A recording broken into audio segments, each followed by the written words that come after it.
بسم اللہ الرحمن الرحیم۔ ابو معاویہ اور وقاع نے حماد سے، انہوں نے عمار سے، انہوں نے اسودہ سے اور انہوں نے حضرت عبداللہ رضی اللہ عنہ بن مسعود سے روایت کی۔ کہا، تم میں سے کوئی شخص اپنی ذات میں سے شیطان کا حصہ نہ رکھے، وہم اور وسوسے کا شکار نہ ہو، یہ خیال نہ کرے کہ اس پر لازم ہے کہ وہ نماز سے دائیں کے علاوہ کسی اور جانب سے رخ نہ موڑے۔ میں نے رسول اللہ صلی اللہ علیہ وسلم کو اکثر دیکھا تھا، آپ بائیں جانب سے رخ مبارک موڑتے تھے۔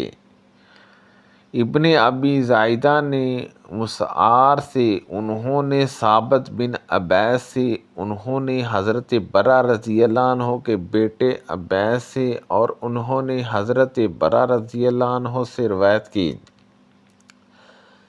کہا کہ ہم جب رسول اللہ صلی اللہ علیہ وسلم کے پیچھے نماز پڑھتے تو پسند کرتے تھے کہ ہم آپ کی دائیں طرف ہوں، آپ ہماری طرف رخ فرمائیں۔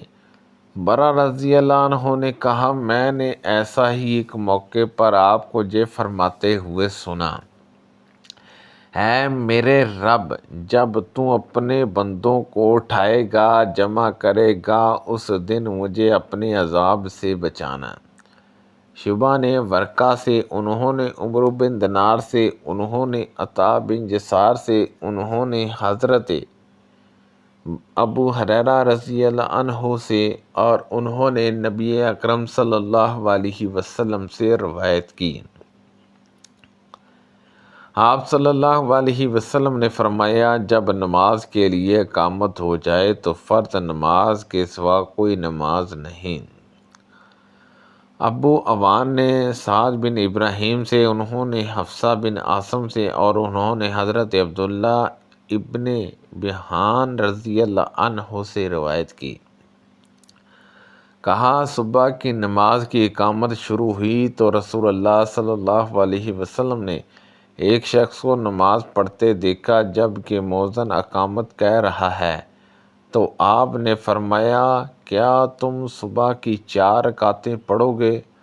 عامر بن عبداللہ بن زبین نے عمرو بن سلیم زرقی سے اور انہوں نے حضرت ابو قتادہ رضی اللہ عنہ سے روایت کی کہ رسول اللہ صلی اللہ علیہ وسلم نے فرمایا، جب تم میں سے کوئی شخص مسجد میں داخل ہو تو بیٹھنے سے پہلے 2 رکعت نماز پڑھے۔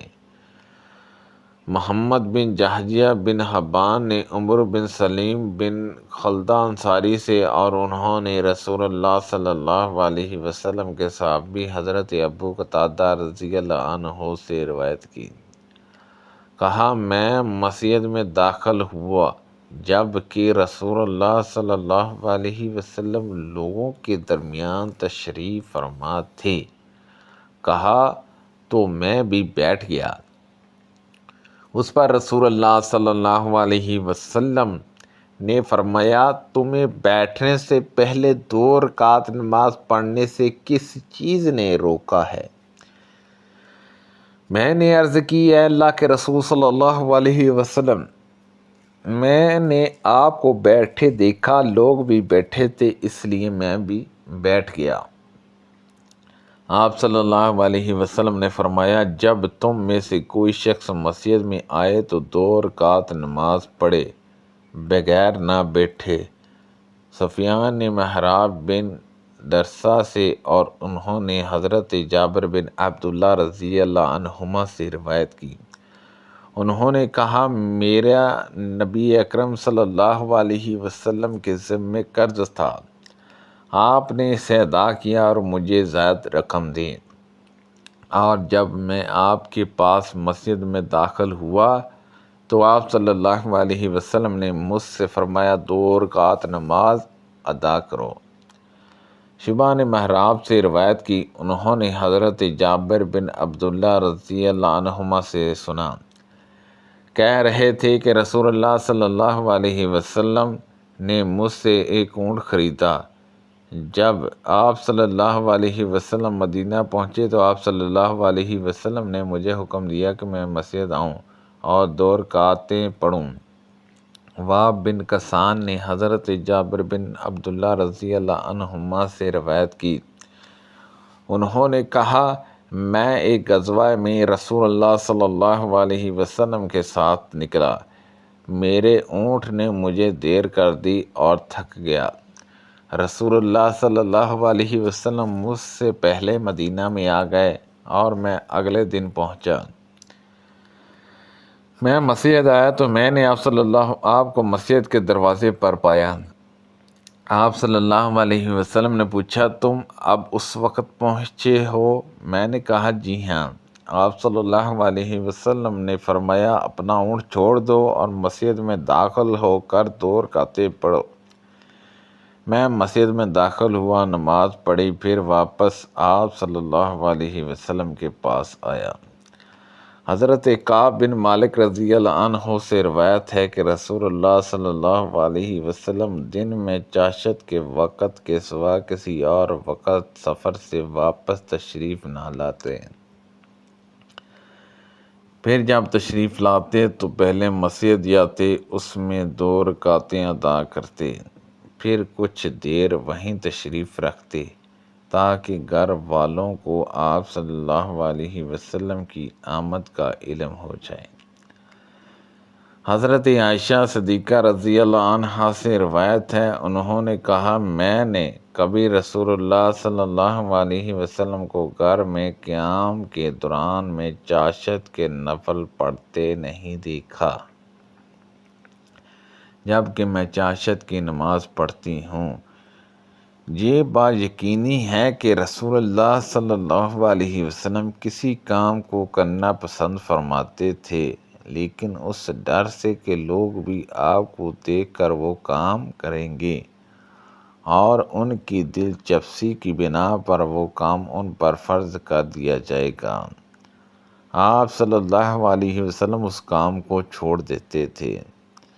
عبداللہ الوارث نے کہا ہمیں یزید رشک نے حدیث سنائی، انہوں نے کہا مجھے معاذ نے حدیث سنائی، انہوں نے حضرت عائشہ صدیقہ رضی اللہ عنہا سے سوال کیا کہ رسول اللہ صلی اللہ علیہ وسلم چاشت کی نماز کتنی رکعتیں پڑھتے تھے؟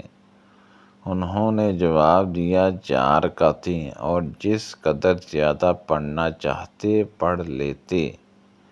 محمد بن مسنہ اور ابن بشار نے ہمیں حدیث بیان کی، کہا ہمیں محمد بن جعفر نے حدیث سنائی، کہا ہمیں شعبہ نے عمرو بن مرہ سے، انہوں نے عبد الرحمن بن ابی لالہ سے حدیث سنائی، انہوں نے کہا مجھے حضرت ام بانی رضی اللہ عنہا کے سوا کسی نے یہ نہیں بتایا کہ اس نے نبی اکرم صلی اللہ علیہ وسلم کی چاشت کی نماز پڑھتے دیکھا۔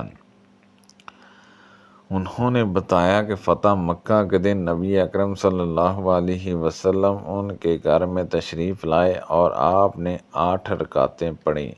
میں نے آپ کو کبھی اس سے ہلکی نماز پڑھتے نہیں دیکھا، ہاں آپ رکوع اور سجود مکمل طریقے سے کر رہے تھے۔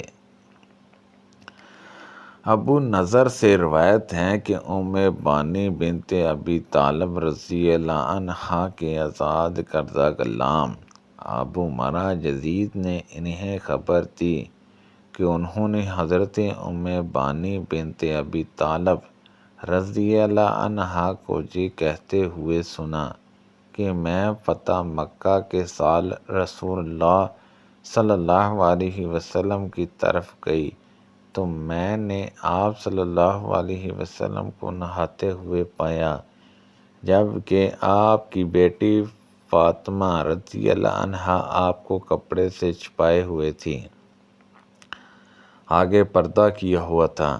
میں نے سلام عرض کیا، آپ صلی اللہ علیہ وسلم نے پوچھا یہ کون ہے؟ میں نے کہا ام بانی بنت ابی طالب ہوں۔ آپ نے فرمایا ام بانی کو خوش آمدید۔ جب آپ نہانے سے فارغ ہوئے تو کھڑے ہوئے اور صرف ایک کپڑے میں لپٹے ہوئے 8 رکعتیں پڑھیں۔ جب آپ نماز سے فارغ ہو گئے تو میں نے کہا، اے اللہ کے رسول صلی اللہ علیہ وسلم، میرا ماں جاں میرا بھائی علی بن ابی طالب رضی اللہ عنہ کو چاہتا ہے کہ ایک ایسے آدمی کو قتل کر دے جس میں پناہ دے چکی ہوں، یعنی حبیرہ کا بیٹا فلاں۔ تو رسول اللہ صلی اللہ علیہ وسلم نے فرمایا، ام بانی جس کو تو نے پناہ دی ہے اسے میں نے بھی پناہ دی۔ ام بانی رضی اللہ عنہا نے بتایا، جی چاشت کا وقت تھا۔ سبحان اللہ عز و جل۔ اللہ پاک سے دعا ہے کہ اللہ پاک ان حدیثوں پر عمل کرنے کی توفیق عطا فرمائے۔ کو پڑھنے میں غلطی کوتاہی ہو گئی ہو اللہ پاک معاف فرمائے۔ آمین بجاہ النبی الامین صلی اللہ علیہ وسلم۔